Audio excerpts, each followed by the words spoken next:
Hi and welcome to another Watch Geek video. Today we're taking a look at the new Zelos Thresher 44.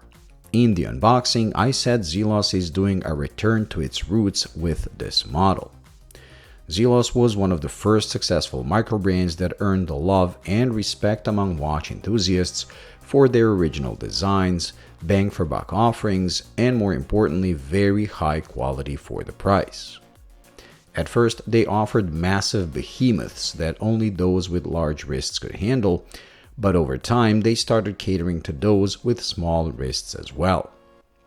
I personally own the Hammerhead in the V3 spec that made it thin at 11.5 and surprisingly wearable for a 44mm watch, and I loved the thing. It was my daily watch for years until a friend of mine bought it after nagging me to sell it to him from day one. This new Thresher 44 is their return to what made them popular in the first place. Chunky hunks of steel with aggressive design and again original in looks. Due to their now years-old existence, they actually developed their design DNA, and this one fits right in, making it undoubtedly a Zelos. Despite the 44mm diameter, in true Zelos fashion, they made it short lug to lug. So even if you have a puny wrist like my 6.5-inch one, you'll be able to wear it without it looking too big. But you have to be aware this thing is very thick and thus very heavy. As a result, on small-wristed people like me, there simply isn't enough bracelet left to balance the watch body, making it a bit top-heavy. If you have a larger wrist, the additional links add weight to the bracelet, balancing the watch better. So despite being wearable in theory, I would advise you to go for it only if your wrist is 7 inches or larger. The value for money is still there as well.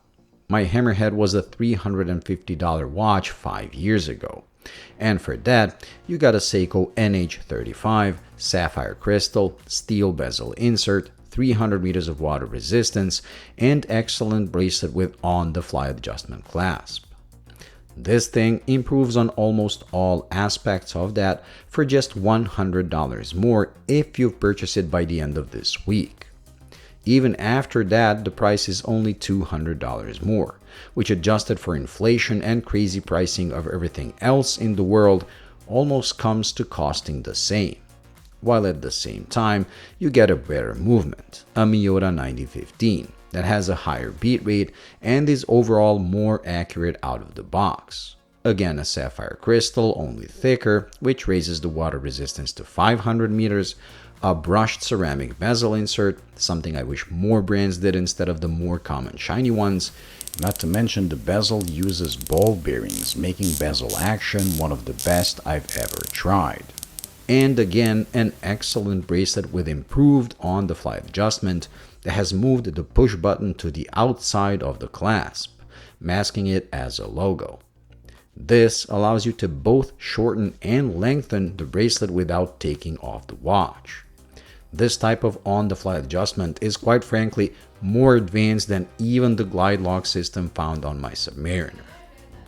The dial has a fume effect, and while it does look cool, it creates an illusion the crystal is hazy, so I would go for a different colorway if I were getting this for myself. Other than that, legibility is excellent, even with blue colored hands. But the real show starts when you walk into a dark room, as the lume is simply on another level compared to my Hammerhead. It is a result of the sheer amount of it used thanks to the LumeCast technology. It basically means all the markers and the chaptering is a lume itself shaped as a marker or chaptering, rather than having plastic or metal markers with lume applied onto them. It is incredible in person and again shows the value you get for your money. If I had the wrist to pull it off, I would most definitely get one. But sadly, like I said at the beginning, it is simply too much top heavy when sized for my wrist. So if you're a big person or have large wrists, you really cannot go wrong when getting this. Thank you for watching. I hope you enjoyed and found it useful. If you did, please like and subscribe, and until the next video, bye.